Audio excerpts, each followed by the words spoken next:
saudari, para suster dan secara istimewa keluarga dari saudari Alexandrina Maria Tanti, Pak Paulus, Bapak juga keluarganya? Ya, yang saya kenal Pak Paulus ya, karena beliau anggota Legio Maria, Pak Paulus ya, Bendara Kuria. Oh, iya. Ya, hari ini ya di tengah-tengah kedukaan kita mendengar firman Tuhan yang sungguh sangat menguatkan. Di dalam Injil tadi kita bersama-sama mendengar sebuah kisah yang sangat terkenal, yaitu Yesus membangkitkan anak muda dari Nain. Di dalam Injil dikisahkan ketika Yesus melihat ada seorang pemuda di kota Nain bersama dengan ibunya yang seorang janda diusung untuk dibawa ke pemakaman. Dan hal yang menarik adalah ketika Tuhan Yesus bersabda kepada ibu pemuda ini, ya, janda dari Nain ini, jangan menangis. Ini sesuatu yang luar biasa. Ya, sesuatu hal yang wajar dan manusiawi. Kalau ada orang meninggal, ya, kalau anggota keluarga kita meninggal, ya pasti kita menangis. Ya. Termasuk ketika saya ditinggal oleh mama saya yang tercinta, ya, ibu saya yang tercinta, saya sedih luar biasa. Saya merasakan duka yang sangat mendalam dan saya menangis. Dan itu adalah hal yang wajar, ya. Bagaimana tidak, ya, ibu yang melahirkan saya, lalu membesarkan saya, kemudian mendukung panggilan saya hingga jadi Romo. Dan bahkan ibu saya juga pernah berkata bahwa ia ingin menghadiri misa tahbisan imam saya. Jadi ingin menghadiri upacara pentahbisan imam saya dan ingin duduk di bangku yang paling depan. Memang begitu biasanya, ya. Ibu dari Romo yang tertahbis biasanya ya duduk di papa mama, ya, bapak ibu itu duduk di bangku yang paling depan. Tapi ya itu hanya tinggal mimpi, ya, karena 2 tahun menjelang saya ditahbiskan menjadi imam, mama meninggal, ya. Mama dipanggil Tuhan. Betapa sedihnya hati saya, ya. Karena cita-cita mama dan cita-cita saya juga tidak terpenuhi. Saya sedih luar biasa. Tetapi hari ini Tuhan Yesus bersabda kepada janda dari Nain ini, jangan menangis. Ini luar biasa. Kenapa kok orang Kristiani, orang Katolik kalau ditinggal anggota keluarga yang tercinta nggak boleh menangis? Kata Tuhan Yesus loh, bukan kata Romonya itu. Kata Tuhan Yesus ini, jangan menangis. Kedengarannya lucu, ya, orang ditinggal pergi, orang yang dicintai kok jangan menangis. Bagaimana ini Tuhan Yesus ini? Tapi memang iman kita ya seperti itu, luar biasa, ya. Mengapa kita kok nggak boleh menangis? Karena dalam iman Kristiani, kematian itu nanti dalam prefasi juga dikatakan, ya, bahwa kematian itu bukanlah bencana. Kematian itu bukanlah kiamat. Kematian itu bukanlah akhir dari segala-galanya. Kematian itu bagi kita orang Kristiani hanyalah sebuah tahap perpindahan, tahap perpindahan dari alam yang fana ini menuju alam yang kekal, yang lebih membahagiakan, yaitu surga. Jadi seperti saudari kita yang tercinta Alexandrina Maria Tanti ini, ya, malam hari ini dia akan memulai perjalanannya meninggalkan dunia yang fana ini, ya, yang tidak enak ini, menuju alam surgawi yang lebih membahagiakan, ya. Dalam 1 Korintus bab 15 ayat 40, ya, melalui Santo Paulus Tuhan bersabda bahwa setiap pengikut Kristus yang meninggal atau yang mati, maka dia akan diberi tubuh yang baru yang disebut dengan tubuh surgawi. Jadi tubuh yang fana ini, tubuh jasmani yang rapuh dan lemah ini akan ditukar oleh Allah dengan tubuh surgawi yang sempurna. yang memang tidak bisa kita lihat ya, karena kelemahan manusiawi kita. Tetapi tubuh ini akan diganti dengan tubuh yang baru, tubuh yang akan kita gunakan di dalam surga, tubuh yang maha sempurna, tubuh yang sempurna ya. Jadi tidak perlu lagi, nah, justru kalau kita mati lalu kita mendapatkan tubuh surgawi ini, kita tidak perlu lagi pergi ke prodia, ke laboratorium itu ya, mengalami serbu serba 200 ya, kolesterol 200, tensi 200, gula darah 200, nggak perlu. Karena tubuh surgawi itu tubuh yang sempurna, bebas dari segala kelemahan, bebas dari segala penyakit. Nah, kalau mendengarkan pewartaan ini, terus terang saya kok jadi kepingin cepet-cepet gitu. Ya, karena ya, ini pakai kacamata ya, kacamata makin lama makin tebel ya, makin tua makin kabur mata saya. Ya. Belum lagi setiap tahun oleh seksi kesehatan paroki diwajibkan pergi ke laboratorium. Nah, itu selalu spot jantung saya kan, karena gula darah saya lumayan tinggi, karena kebanyakan jukyok mungkin.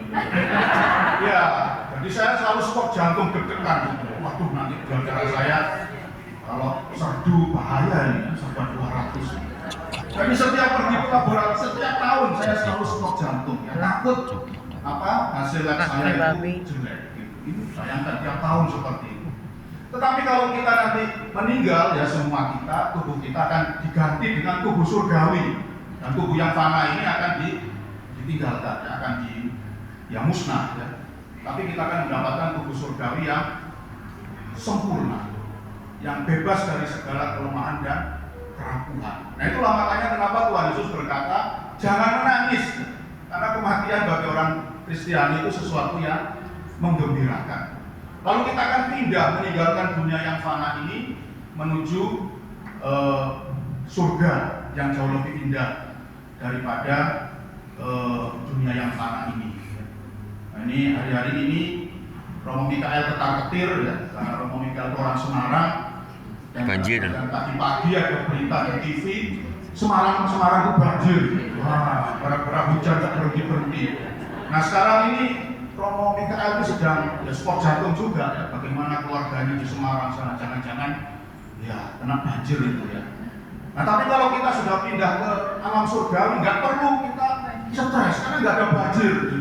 Di surga itu nggak ada banjir. Kita juga nggak perlu bayar listrik, gitu. Karena di surga nggak perlu AC, nggak perlu kipas gitu. Surga itu luar biasa indahnya.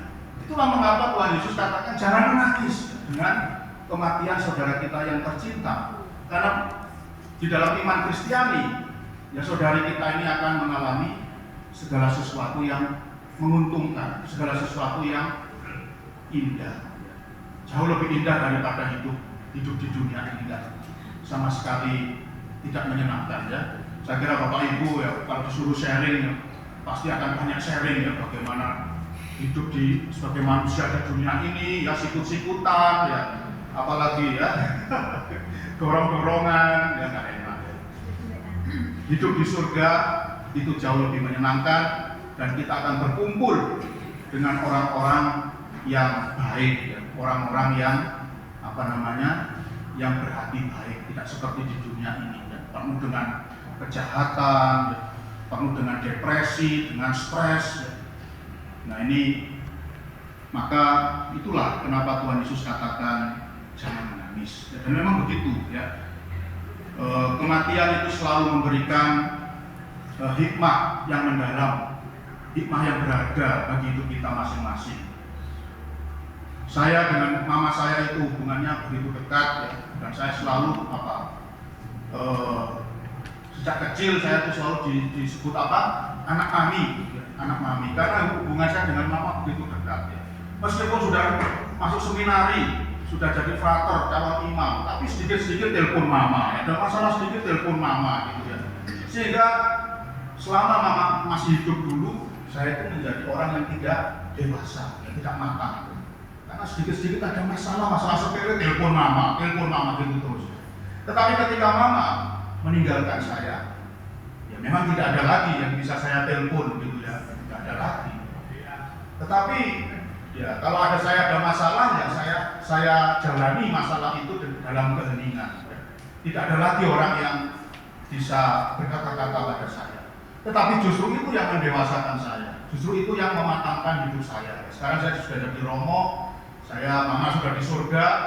Kalau ada masalah apa-apa, saya nggak pernah ngomong ke mama, tetapi ngomong ke siapa? Ke Tuhan Yesus, lebih jos lagi, ya kan? Lebih jos gandos ya, kalau kita mengadu kepada Tuhan daripada mengadu kepada ya mama ya atau teman yang masih hidup ini. Mengadu ke Tuhan itu jauh lebih, hasilnya jauh lebih luar biasa. Dan juga mengapa Tuhan Yesus mengatakan jangan menangis, ya karena di dalam 1 Tesalonika bab 14, 1 Tesalonika bab 4 ayat 14, melalui Santo Paulus Tuhan bersabda bahwa semua para pengikut Kristus suatu hari nanti akan dikumpulkan, akan dipertemukan kembali, dan Yesus menjadi pemimpinnya, Yesus menjadi rajanya. Maka kepada Pak Paulus ya, saya bisa menyadari, saya bisa memaklumi kalau malam hari ini Pak Paulus sangat bersedih ya. Apalagi saya tahu ya ceritanya ya, waktu pandemi ditinggal istri tercinta ya, pukulannya luar biasa ya. Lalu beberapa bulan yang lalu ditinggal papa mertua gitu, yang hidup satu rumah ya. Lalu hari ini kemarin ya ditinggal oleh Karti, adik yang tercinta. Jadi sebenarnya Pak Paulus ini yang melalui kematian-kematian ini ya, kematian-kematian orang tercinta, sebenarnya kalau menurut saya ya, pelan-pelan Pak Paulus ini dibentuk oleh Tuhan menjadi orang yang luar biasa. Saya bisa merasakan betapa sedihnya ya, betapa berbukanya Pak Paulus. Habis istri, lalu papa mertua ya, semuanya hidup satu rumah ya. Istri, papa mertua, lalu sekarang adiknya Tanti pergi dalam waktu yang sangat berdekatan ya.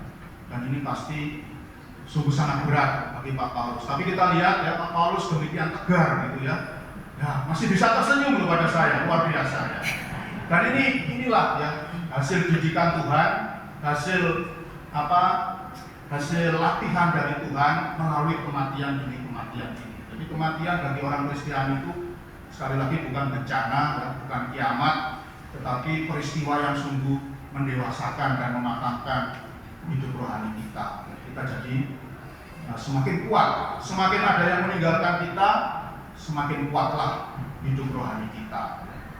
Dan juga tadi dalam 1 Tesalonika bab 4 ayat 14 Tuhan Yesus berjanji bahwa semua pengikut Kristus suatu saat akan dikumpulkan ya. Akan ya, istilahnya itu mungkin sama dengan reuni ya. Jadi semua pengikut Kristus akan dikumpulkan di satu tempat. Kita akan mengadakan reuni dan Tuhan Yesus menjadi pemimpin dari reuni itu. Maka Pak Paulus jangan Anda tetap harus berpengharapan ya. Jangan bersedih, suatu hari nanti Pak Paulus akan bisa bertemu kembali, akan bisa berjumpa kembali, akan bisa berkumpul kembali dengan adik yang tercinta Alexandrina Maria Tanti. Dan saya juga demikian, ini juga ajaran iman yang menjadi pegangan hidup saya. Saya bersedih dengan kematian ibu saya, tetapi sabda Tuhan menguatkan saya bahwa suatu hari nanti saya boleh bertemu kembali dengan mama yang saya cintai dan boleh bergembira kembali seperti ketika saya masih kecil dulu. Ketemu lagi dengan mama saya. Dan saya dengan kematian mama juga dikuatkan. Ya, papa masih hidup, ya, tapi dengan kematian mama ini saya dikuatkan. Karena suatu saat ya pasti ya, tidak mungkin tidak ya. Papa sudah umur 85. Dan pasti papa suatu saat akan menyusul mama, itu pasti, tidak mungkin tidak ya. Tetapi justru kematian mama itu menguatkan diri saya untuk mengantisipasi atau menyambut peristiwa-peristiwa yang akan terjadi di dalam hidup saya nanti. Demikian pula dengan Pak Paulus, jangan menangis, percayalah Pak Paulus nanti akan berjumpa kembali dengan saudari kita yang tercinta, adinda yang tercinta Alexandrina Maria Tanti, dan boleh bersukacita kembali seperti sedia kala, seperti ketika Pak Paulus hidup bersama dengan Tanti. Dan marilah Ibu Bapak, saudara-saudari, kita